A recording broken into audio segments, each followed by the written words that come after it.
Hello, everyone. What's the matter, Independent? And a few other sources. You guys having keen eye for the obvious day or something? Not just the Independent, but this particular comment comes from Germany saying that Europe and Russia are no longer at peace. Yeah? You're just figuring this out, huh? Don't forget that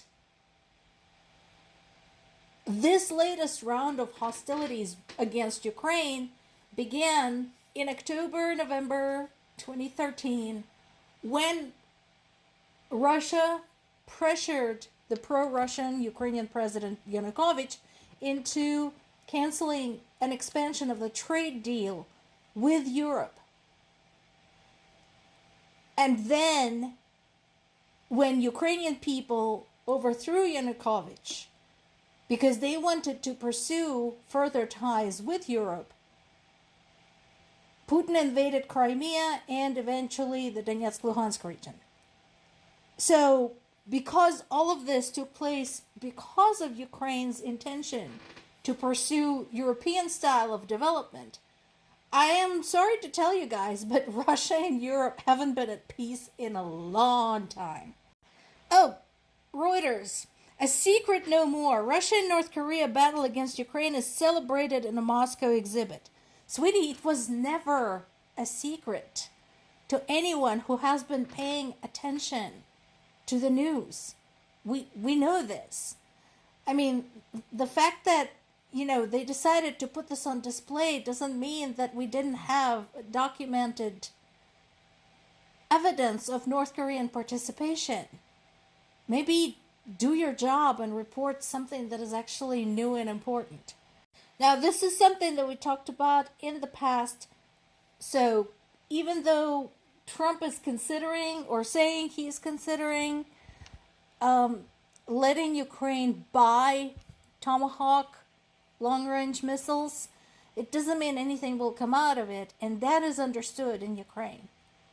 Again, Ukrainians have a very clear idea now that the U.S. is like a very shitty ally at this point. So, Ukrainians continue expanding their own military-industrial complex. And today's report on NPR talks about some of the aspects of that, what is being developed, how it's being developed. Obviously, it's not easy. Again, this is something I mentioned in the past and something I can talk about with some authority as somebody with a degree in engineering. Think about every stage that it takes to introduce any type of device, any type of product, and then put it into mass production. So first, of course, you have to design, you have to perfect the design, you have to build the prototype, you have to test the prototype. Then you have to work with your manufacturing engineers and your manufacturers on how you want to produce this. And then, of course, you have to establish assembly processes and protocols, including safety, testing, quality control, and so on and so forth. Now, take all of that and overlay on top of it the fact that the country is at war. The fact that you cannot reveal your supply lines to the enemy. The fact that you cannot reveal your assembly locations to the enemy, your design bureaus to the enemy. Nothing. So that makes it more complicated. Now, one of the important things, of course, the story reiterates, is the gigantic explosion of drone development. Now, talking about a lot of the drones being at or under $1,000. If you look at our Pentagon budget, $1,000 is not even pocket change. It's like a candy wrapper you find in your jacket from 3 months ago.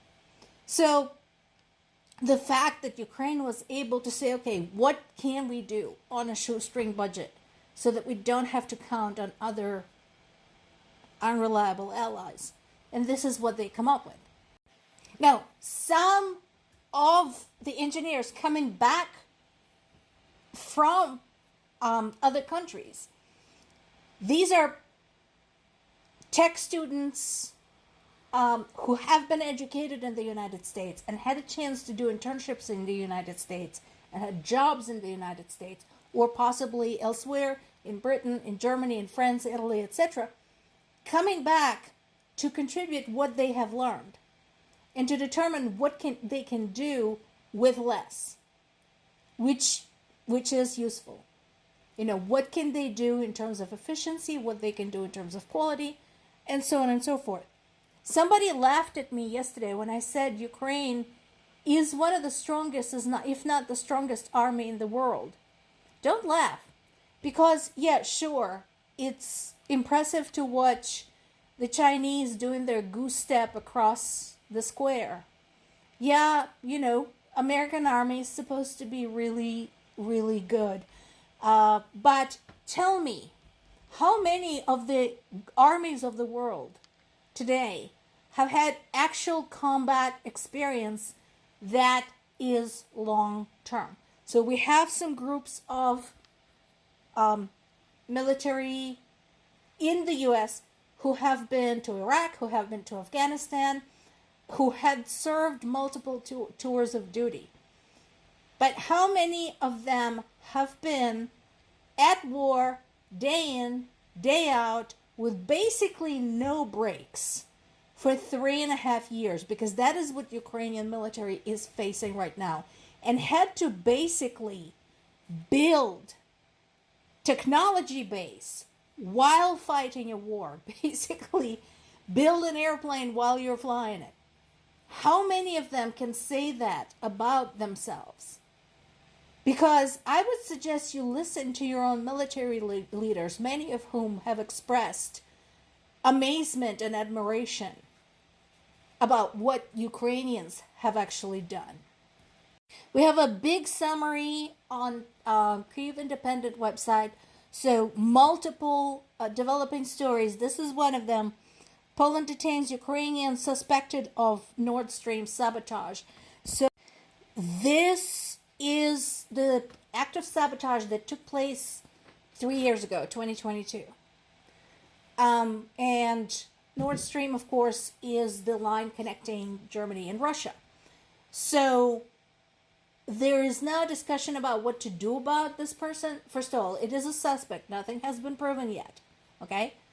But since the person was detained in Poland, there may not be extradition agreement between Poland and Germany.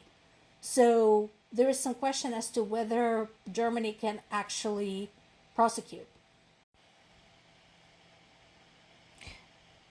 The lawyers for the suspect are saying, you know what?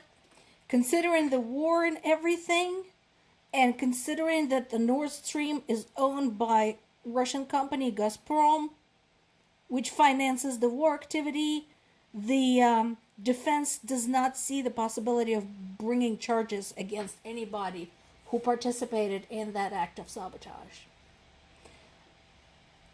I kind of agree. Now, another amazing thing took place, again, going back to our discussion about drone development.